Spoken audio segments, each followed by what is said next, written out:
할렐루야. 흥함과 망함의 이유 뭐 이렇게 제목을 정했고요. 그 독서실에 그 총무들이 한 사람도 그 추석날 뭐 친척집이나 시골에 가는 사람이 없더라고요. 다 그냥 독서실 나온대요. 전원 다. 근데 이게 다른 사람들도 마찬가지예요. 보통 이제 그 올 사람이 없어서 쉬거나 뭐 그러는 경우도 있는데 이거는 그 더 오니까, 왜냐면 다른 독서실이 이렇게 쉬니까 우리 안 쉬니까 이렇게 더 오더라고요. 그 다른 사람들도 추석 공부하는 사람들이 추석이어서 쉬는 경우가 그렇게 많지 않아요. 네. 물론 이제 공부 때문이다, 뭐 하루라도 공부를 쉬면 안 되니까 뭐 그러기는 또 하지만 실상은 그 친척들이 모인 자리에서 그 언제라는 말이 두렵기도 하고 귀찮기도 하고 그렇기 때문입니다. 언제 시험 보냐? 언제 합격하냐? 언제까지 공부할 거냐? 이렇게 공부만 하면 결혼은 언제 하냐? 이런 질문 때문에 그래요. 공부 핑계로 차라리 안 가는 게 속 편합니다. 그런데 이랬던 이들도요, 언젠가는 자발적으로 추석이 언제 오나 뭐 이러면서 그 모임에 나가게 될 때가 오는데, 그때가 언제일까요? 뭐 합격했을 때죠. 합격했을 때. 합격하고 나면 자기 발로 걸어 나가고 싶어. 취업하면 자기 발로 가고 싶어. 뭔가 내세울 만한 게 없으면 동창회도 가기 싫잖아요. 다들 자기 자랑하러 모인 것 같아서 싫은 거죠. 나름 학생 때 잘 나갔던 사람은 더 그래. 물론 나도 자랑할 만한 게 있으면 당당하게 뭐 명품백 메고 외제차 타고 가겠지만 그렇지 못하면 가기 싫습니다. 그런데 살다 보면 명절에요, 한 사람이 안 나타나는 게 아니라 한 가족 전체가 안 나타나는 경우도 있어요. 물론 주로 해외여행을 가거나 그러면 이제 안 나타나겠지만, 이 집안에 막 우환이, 그 집안에 우환이 있으면 그 집 전체가 안 나타납니다. 집안이 막 폭삭 망할 수도 있어요. 뭐 사업 때문에 망하거나 자식 때문에 막 큰일들이 일어나거나 식구대로 뭐 이렇게 아프거나 뭔가 이렇게 우환이 막 겹쳐 있으면 명절이고 뭐고 다 귀찮은 겁니다. 어쩌다 우리 집이 이렇게까지 됐나? 이런 거 있잖아요. 자식이 넘어지면 부모가 일으키고 부모가 지치면 자식이 부축하는데 둘 다 넘어지면 누구도 도와줄 길이 없습니다. 다른 사람이 도와준다는 건 한계가 있어요. 어쩌다 우리 집이 이렇게까지 됐나? 이 말은 안 하고 살았으면 좋겠습니다. 근데 반대로 이 말은 했으면 좋겠어요. 어쩌다 우리 집이 이렇게까지 됐나? 뭐 이런 거 있죠. 할렐루야. 네. 인생이라는 지뢰밭에 숨겨진 지뢰들이 너무 많습니다. 한평생 무사히 산다는 게 정말 쉬운 일이 아니에요. 여러분 자신 있으십니까? 이 자신이 없으니까 요즘에 결혼도 안 하고 애도 안 낳습니다. 사실 두렵거든요. 되게 두렵습니다. 여기 이만큼 살아오신 것도 대단한 겁니다. 저는 요즘에 그 나이 드신 분들이 참 대단하다 하는 생각이 들어요. 어쨌든 여기까지 오셨잖아요. 특히 뭔가 이렇게 믿음의 가정을 일으키고 믿음의 집안을 세운 분들은 참 부럽기까지 합니다. 어떻게 보면 이 한 세상 어떻게 사나 하는 생각도 들어요. 삶이 너무 팍팍하고 위험하기 때문에 그래요. 오늘도 무사히가 9월일 수밖에 없고, 다 공무원 한다고 이렇게 공부 잘하는 애들이 막 몰려드는 것도 무리는 아니에요. 너무 살기가 힘들고 불확실하거든요. 특히 지금은 경제적으로 어려운 시대라 더 어렵게 느껴지는 것 같습니다. 원래 인생이 어려운데 경제적으로 어려우니까 더 어려운 거예요. 뭐 출산율이 이렇게 저조한 것은 단 하나예요. 이유. 두려움 때문입니다. 그것만 아니면 이렇게 저조할 이유가 없죠. 아마 누군가 우리가 태어나기 전에 우리 삶에, 우리가 태어나기 전이야. 근데 너가 태어나면 겪게 될 일들을 쫙 이렇게 보여주는 거야. 그러면서 너 태어날래 안 태어날래? 이렇게 묻는다면 여러분 어떻게 하시겠습니까? 여러분 뭐 태어나죠 뭐 이렇게. 예를 들어서 결혼하면 겪게 될 일, 애 낳으면 겪게 될 일들을 쫙 보여주면서 너 결혼할래 안 할래? 애 낳을래 안 할래? 그러니까 마치 옆에서 뭐 언니가 먼저 결혼해갖고 누가 먼저 친구가 먼저 결혼해갖고 그 겪는 걸 이렇게 미리 보잖아요. 마치 자기의 앞날을 보는 것 같아갖고 무서워서 그다음 나는 결혼 안 해. 이렇게 되는 거예요. 젊은이는 젊은이대로 삶이 자신 없고 나이 든 사람은 나이 든 사람대로 삶이 자신이 없습니다. 왜냐면 이제껏 살아왔으니까 자신이 있어야죠. 내가 70평생을 살았는데 뭐까지 나머지 1, 20년 더 산다고 못 살겠어? 이러지 않더라고요. 평균 수명이 늘어나서 언제까지 60을 살았으니까 죽을 때까지 잘 살 거야 이런 게 없더라고요. 더 두려워져. 더 두려워져. 자, 어쨌든 살았는데 60까지도 살았는데 몇 살을 더 살아야 될지, 이제까지 잘 살았다고 앞으로도 잘 살 거라는 보장은 없는 거니까. 누구도 이 인생이라는 두려움에서 벗어나기가 어렵습니다.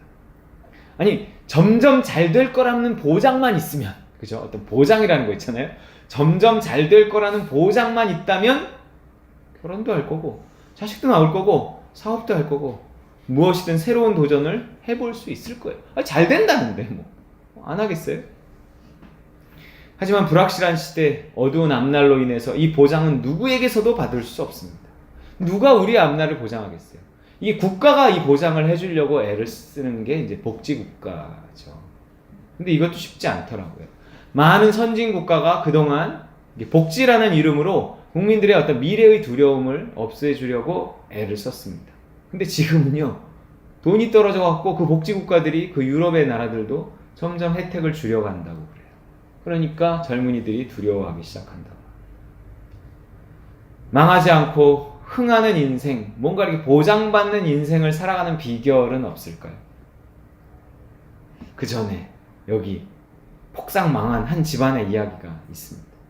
그것도 그 집안은 왕가였어요. 왕가. 현직 왕의 집안이었습니다. 뭔가 왕이면 보장된 거 아니에요? 그렇지 않았어요. 이스라엘의 초대 왕이었던 사울 왕의 집안입니다.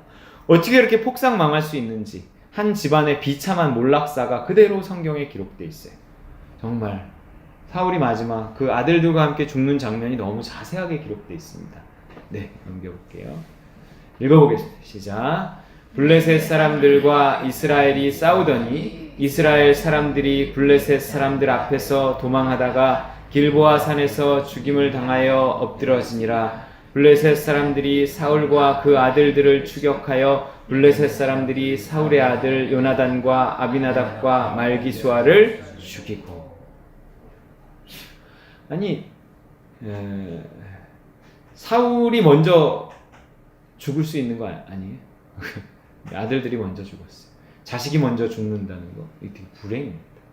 어쨌든 몇 분 차이든 몇 시간 차이든 어쨌든 자식이 먼저 죽어요.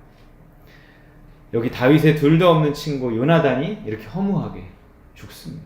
성경에 요나단 되게 이야기가 많이 나오고 되게 아름다운, 다윗과의 아름다운 우정 이런 거 나오거든요. 정말 요나단의 잘못에 대한 이야기는 한 번도 성경에 기록한 적이 없는데도 결국 그 아버지 때문에 이렇게 비참한 최후를 맞이합니다. 우리 3절 더 읽어보겠습니다. 시작.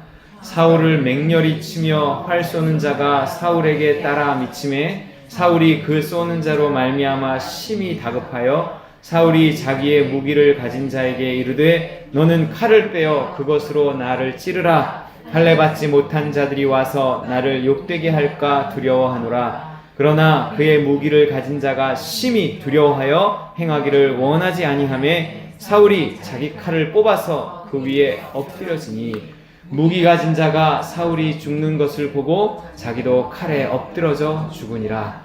이와 같이 사울과 그 세 아들과 그 온 집안이 함께 죽으니라. 그랬어요. 하루아침에 아버지와 아들들이 다 죽는데 특히 사울 왕 자신은 자살로 생을 마감합니다. 유다도 자살해서 죽었죠. 이게 자살로 생을 마감하는 것이 굉장히 불행한 인생입니다. 물론 이제 자살하면 천국에 가냐 지옥에 가 믿는 사람도 자살할 수 있느냐 이야기가 많지만 실제로 자살하는 사람들의 중에 그리스도인의 비율을 따져보면 그 비율상 크게 다르지 않다 그래요. 네. 기독교인이 예를 들어 30%다. 이러면 10명 자살하는 사람 중에 3명은 기독교인인 거예요. 이게 자살해서 죽으면 지옥 간다고 들었음에도 불구하고 그 선택을 할 수밖에 없는 것은 믿음이 없다고 봐야 하는지 뭔가 그런 극단적인 선택을 할 수밖에 없는 그런 고통 속에 있어서 어쩔 수 없다고 봐야 되는지 잘 모르겠지만 어쨌든 믿는 사람이 스스로 이렇게 죽는 것을 선택한다는 것은 굉장히 불행한 일이 아닐 수 없습니다. 그래서 그가 지옥에 가냐 천국에 가냐 이것은 함부로 말할 수 없지만 어쨌든 적어도 그가 죽기 직전에 그의 삶이 천국 같은 삶은 아니었음은 분명합니다. 그냥 편안히 죽게 놔두질 않은 거예요. 죽음도 굉장히 비참하게 죽습니다. 근데 이 또 죽은 걸로 끝나잖아요. 이렇게 죽었으면 이걸로 끝나야죠.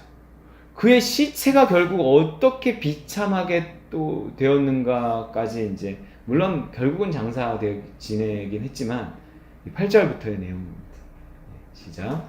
이튿날에 블레셋 사람들이 와서 죽임을 당한 자의 옷을 벗기다가 사울과 그의 아들들이 길보아 산에 엎드러졌음을 보고 곧 사울의 옷을 벗기고 그의 머리와 갑옷을 가져다가 사람을 블레셋 땅 사방에 보내 모든 이방 신정과 그 백성에게 소식을 전하고 사울의 갑옷을 그들의 신전에 두고 그의 머리를 다곤의 신전에 담지라. 네, 죽은 시체에 머리를 베갖고 그거를 이방 신전에 이렇게 매달아 놨단 말이에요. 다곤이라는 우상의 신전에 매달았어요. 이 얼마나 잔인하고도 비참한 일입니까? 너무 비참한 최후예요. 그는 왜 이렇게 폭망할 수밖에 없었던 걸까요? 성경은요, 그 이유를 너무도 분명하게 이 사건 이후에 기록하고 있어요. 이것도 되게 희한해요. 사울이 그렇게 죽은 이유는 하면서 딱 정리해놔요. 되게 신기한 구절인 거거든요. 이런 게 잘 없어요. 예. 근데 이게 너무 딱 정리를 해놔서 마치 보란 듯이 이 그 왕가의 비참한 최후의 원인을 딱 정리해주고 있습니다. 성경은 역시 우리의 교훈을 위해 기록한 게 분명해요. 읽어보겠습니다. 13절, 14절 시작. 사울이 죽은 것은 여호와께 범죄하였기 때문이라 그가 여호와의 말씀을 지키지 아니하고 또 신접한 자에게 가르치기를 청하고 여호와께 묻지 아니하였으므로 여호와께서 그를 죽이시고 이 나라를 그 나라 이새의 아들 다윗에게 넘겨주셨더라. 그랬어요. 원인을 딱 한 줄로 요약하면 여호와께 묻지 아니하였으므로. 그랬어요. 우리가 망하는 이유가 뭘까요? 그리스도인들이 그리스도인들임에도 불구하고 망하는 이유. 여호와께 묻지 아니하였으므로. 그런 거예요. 결국 범죄라는 것이 뭐냐면 여호와께 묻지 않아서 듣지 못하고 듣지 못해서 그 말씀대로 살지 못한 거예요. 그냥 자기 생각대로 그냥 하는 거예요.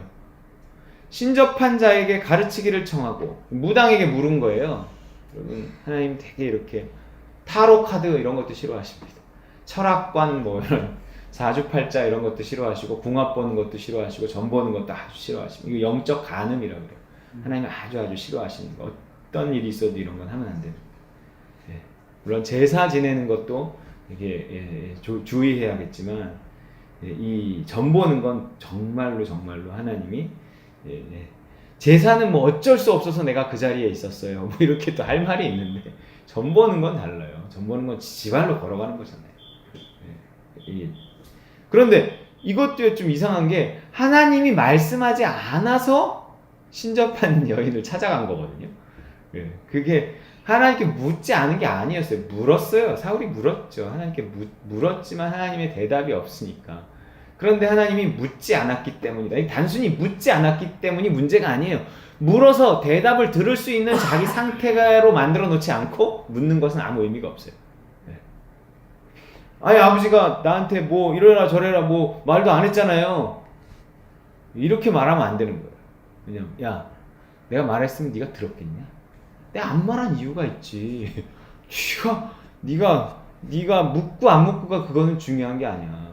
너가 그렇게 형식적으로 나한테 물은 것에 대해서 내가 내 의견을 말해도 네가 들을 준비가 안 돼 있고 분명히 말해도 내 말을 무시할 텐데 내가 뭐 하려고 너의 질문에 대해서 내가 답을 했겠냐? 너가 아직 들을 준비가 안 된 상태에서 나한테 묻는 것은 내 대답을 들을 생각을 하면 안 되는 거야. 뭔가 이런 거예요 지금 이 얘기가. 묻지 않지 않았거든요. 물었지만 그가 하나님께 대답을 들을 수 있는 자기의 상태, 수준 이런 게 아니었어요. 그러니까 물어도 하나님의 대답이 없었던 거죠.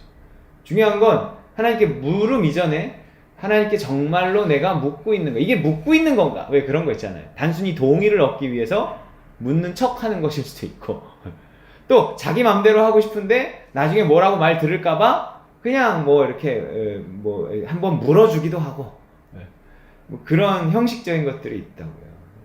여호와께 묻는다는 건 정말 나를 십자가에 못 박고 내 생각과 내 뜻과 내 욕심을 다 죽인 상태에서 하나님 어떻게 할까요? 를 묻는 것이 정말 묻는 거죠. 그렇게 묻지 않았다는 거예요. 범죄라는 것은 묻지 않아서 듣지 못했고 듣지 않아서 순종하지 못하는 것이 범죄입니다. 여호와께 묻지 않고 다른 신에게 물어서 선악을 판단하는 거예요. 옳고 그름, 좋고 나쁨을 하나님께 묻고 그분이 주시는 믿음으로 판단하지 않고 자기의 욕망에게 묻습니다. 내가 뭘 원하지? 늘 이렇게 생각하는 거예요. 내가 뭘 하고 싶지? 뭘 먹고 싶지? 뭘 갖고 싶지? 내가 원하는 건 좋은 거고 원하지 않는 건 나쁜 거. 갖고 싶은 건 좋은 거고 갖기 싫은 건 나쁜 거. 그래서 욕망이 시키는 대로 판단하고 선택하는 것이 범죄고요. 하나님이 그 사람을 망하게 할 이유가 된다는 거예요. 또 하나님께 묻지 않고 자신의 두려움에게 묻습니다. 욕망에게 묻고 두려움에게 물어요. 그래서 안정적인 게 좋은 거고 안정적이지 않은 것은 나쁜 거예요. 돈 많이 버는 건 좋은 거고 적게 버는 것은 나쁜 거예요. 뭔가 이렇게 너무 안정이라는 기준으로 두려움에게 자꾸 물어서 선악을 판단을 합니다. 그래서 두려움이 시킨 대로 판단하고 선택하는 것이 범죄고 하나님이 그 사람을 죽이실 이유까지 된다는 거예요. 여호와께 묻지 아니하였으므로. 사울의 집안이 폭망한 이유, 그리스도인들이 폭삭 망할 수 있는 유일한 이유는 이거예요. 여호와께 묻지 아니하였으므로. 여호와께 묻고 계신가요? 그렇지 않다면 당장은 뭐 잘 되는 것 같아도요, 그 잘됨은 얼마 버티지 못합니다. 당장은 안 힘든 것 같아도 얼마 지나지 않아 아주 힘든 상황이 와요. 수십 년을 뭐 자기 자신의 영리함을 의지해서 살아왔다고 한들 그 마지막이 좋지 않을 수 있습니다. 자기만 힘들어지는 게 아니라 가족 전체에게 위험이 되는 치명적인 결과를 가져오는 거죠. 패가 망신하면 안 되죠. 이것이 창세기 에덴 동산 이야기의 무한반복이에요. 성경은요, 창세기 그 1, 2, 3장 성경의 DNA예요. 거기에 나와 있는 게 무한반복되는 거예요. 무한반복. 구약도 신약도 평민도 왕가도 다 이 공식에 걸리면 끝장인 거예요. 뭐냐, 선악과와 생명나무예요. 선악의 판단을 하나님께 돌리고 창조주께 늘 물어서 선택해야 하는데 자기가 임의대로 하니까, 욕심대로 하고 두려움대로 하니까 결국 에덴 동산에서 쫓겨나 비참한 인생을 살 수밖에 없는 것입니다. 에덴의 동쪽 그 힘겨운 삶, 폭망하는 삶의 시작이 뭐냐?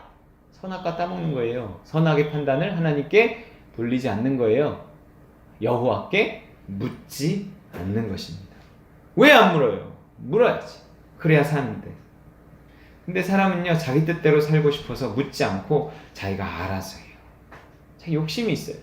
욕심을 해결하지 않고 하나님께 묻는 것은 욕심을 이루어달라고 하나님께 요구하는 거하고 똑같은 거거든요.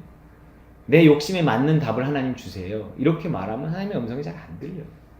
그래서 반드시 하나님께 물을 때는 십자가와 함께 내가 죽고 그리스도와 함께 죽고 그리고 하나님께 물어야 하나님의 음성이 들릴 수 있습니다. 굳은 마음을 제하고 성령이 주신 어떤 부드러운 마음, 정말 순종할 수 있는 그런 마음을 가진 상태에서 하나님께 물어야 하나님의 음성이 들리고 그리고 순종할 수 있는 거예요.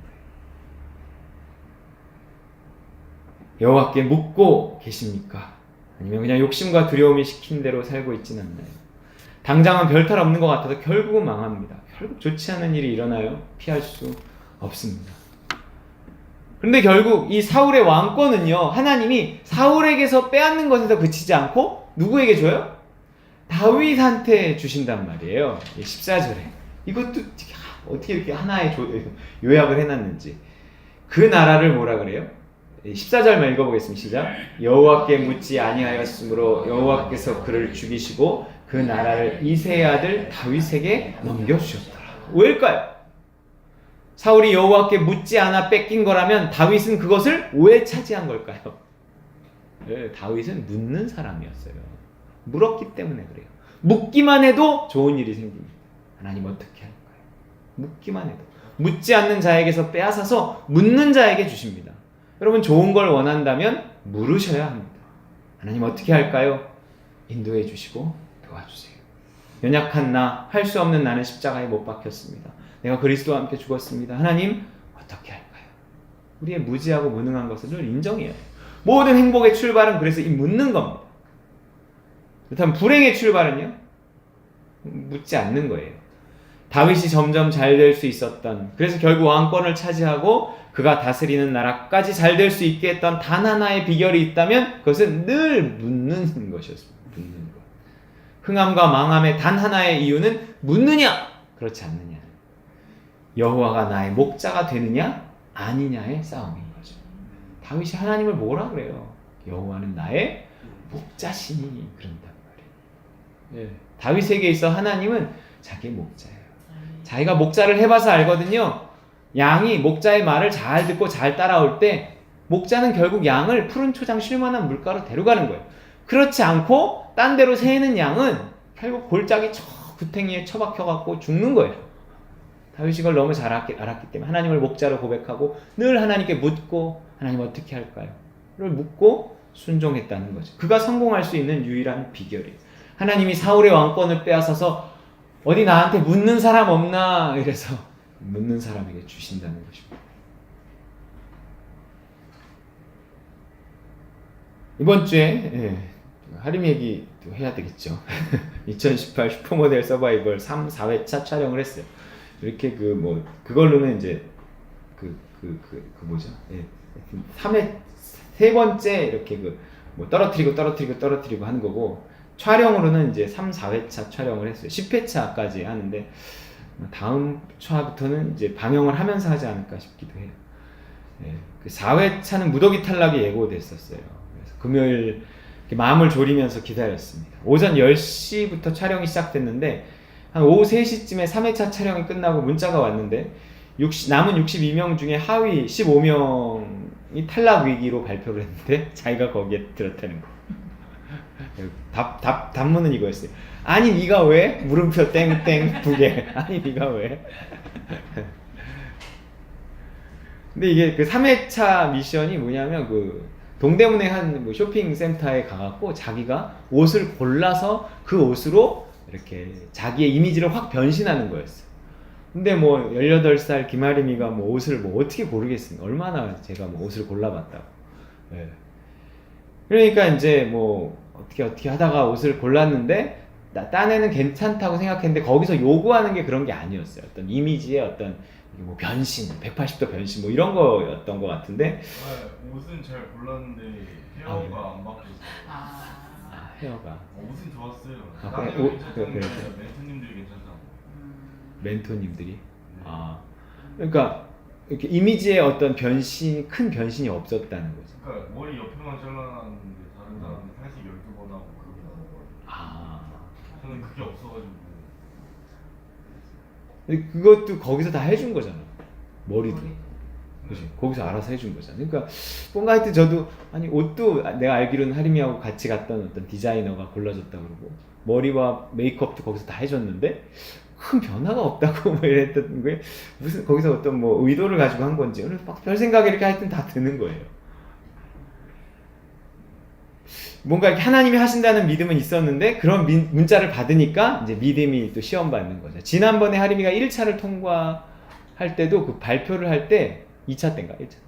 2차? 2차 때도 그 이름을 맨 마지막에 불러갖고 마음이 조마조마했다 그랬대. 그 생각이 문득 나더라고요. 그래서 뭔가 이렇게 해야 겸손해지고 이렇게 해야 하나님을 찾게 되고 그러니까 하나님이 뭔가 그렇게 하시는 것 같다 이런 생각이 들기는 했지만 그래도 이렇게 마음이 썩 편하지를 않더라고요. 집사람한테 그 문자를 전달했더니 이제 집사람 그때부터 막 기도를 하기 시작한 거예요. 예. 뭔가 다 하나님이 합력해서 선을 이루시는 거예요. 그리고 나서 저는 이제 집사람이 기도원을 가자 그래갖고 그래 가자. 오래간만에 이제 그 갈멜산을 이제 집밥 모임 끝나고 갔는데 난 그 전에 발표가 날 줄 알았어요. 아침 10시에 갔으니까 우리 기도원 가는 시간 밤 10시인데 12시간 동안 뭐 안 끝나겠어요. 근데 기도원 가는데 연락이 안 오는 거예요.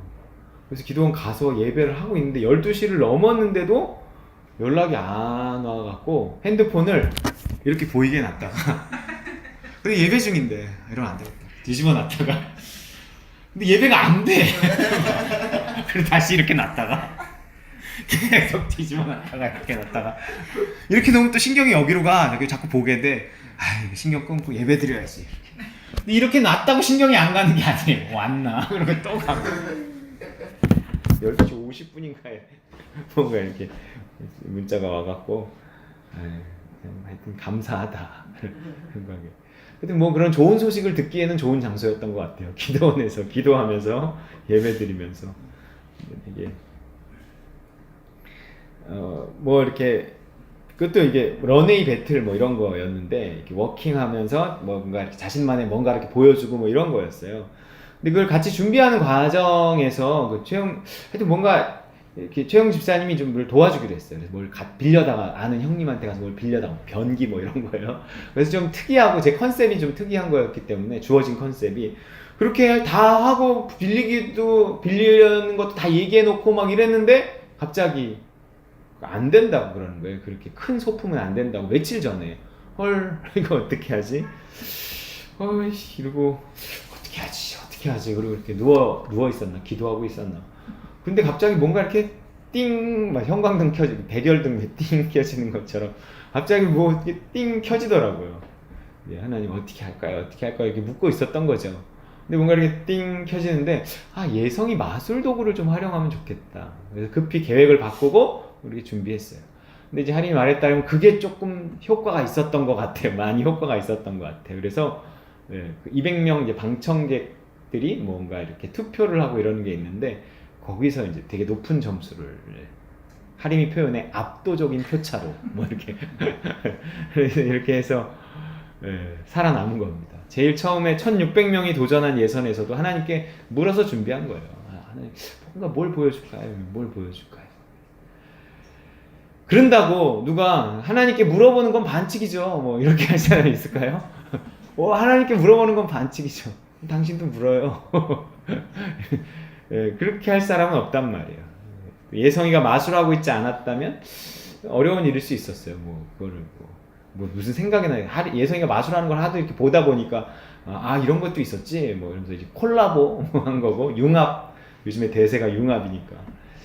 우리 나중에는 이 새 아이들을 하나님 또 융합해서 뭘 쓰실지 모르겠어요.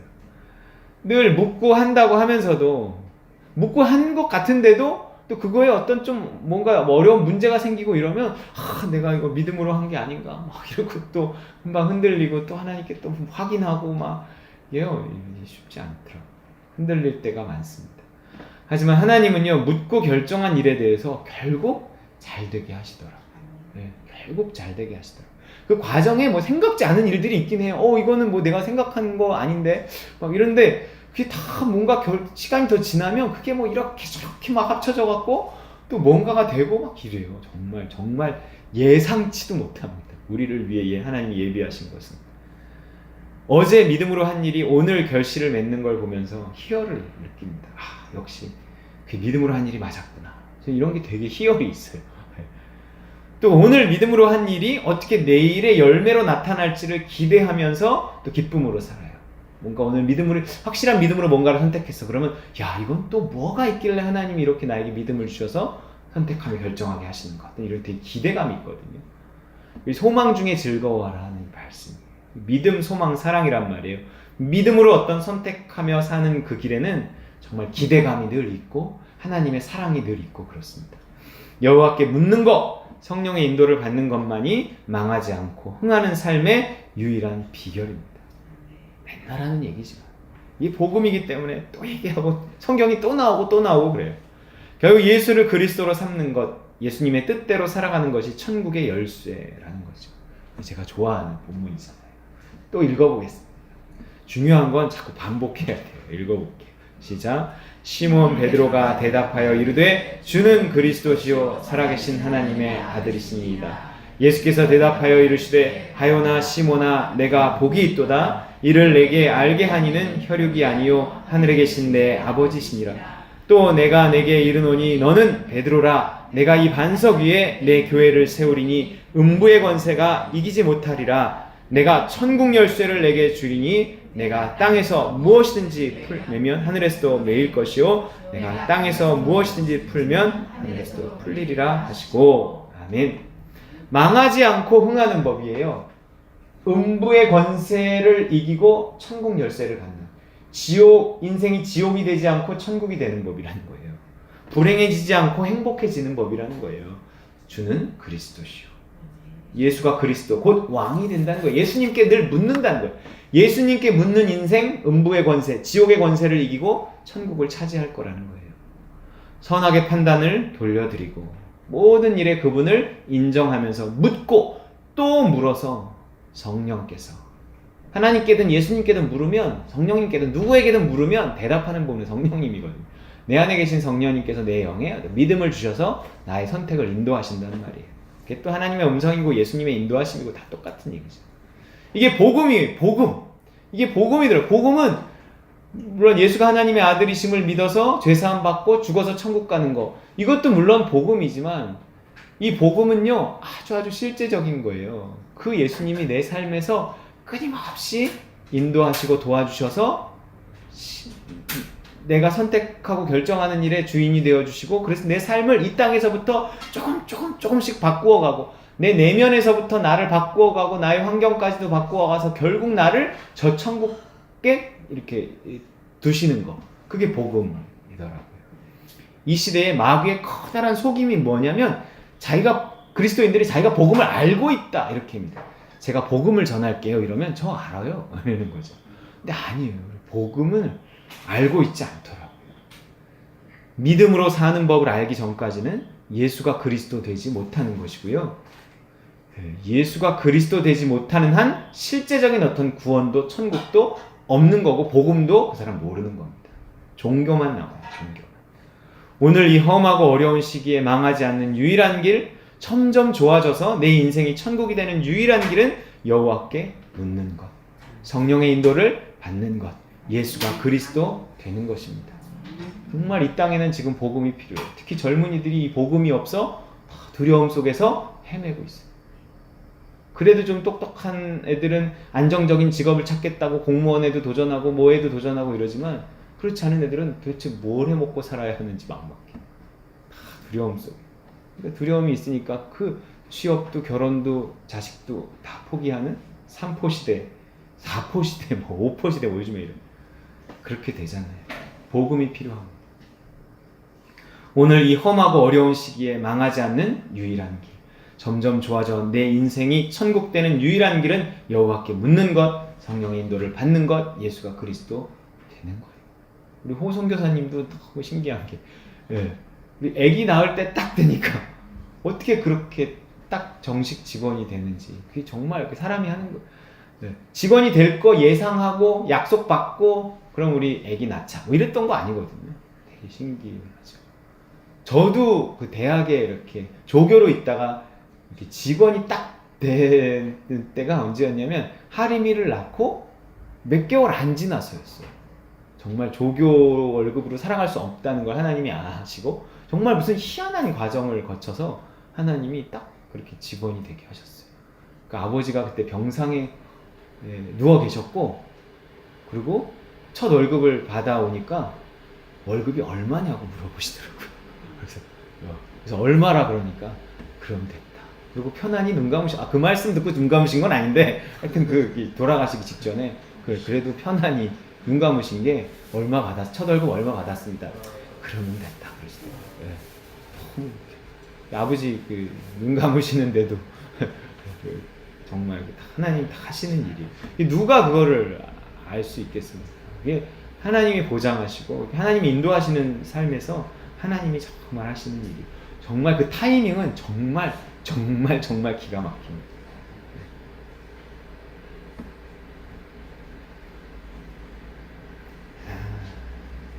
안 그러면 아무리 똑똑하고 뭐 성적 좋고 돈 많아도 결국 나중이 좋지 않습니다. 우리 14절 한 말씀 우리 다시 한번 읽어볼게요. 여호와께 묻지 아니하였으므로 여호와께서 그를 죽이시고 그 나라를 이새의 아들 다윗에게 넘겨주셨다. 이 무서운 말씀 앞에 우리는 진지해질 필요가 있습니다. 되게 무서운 말씀이에요. 내 인생의 가장 중요한 목표는 여호와께 묻고 그분의 음성을 듣는 거예요. 아무리 어려운 상황에 있어도 이게 되면요 결국 돼요. 아무리 힘들어도, 아무리 저 시궁텅이에 처박혔어도 뭔가 하나님의 음성이 들리기 시작하면 조금 잘 되기 시작하면 결국 잘 되거든요. 이게 되는 젊은이는 결국 잘 됩니다.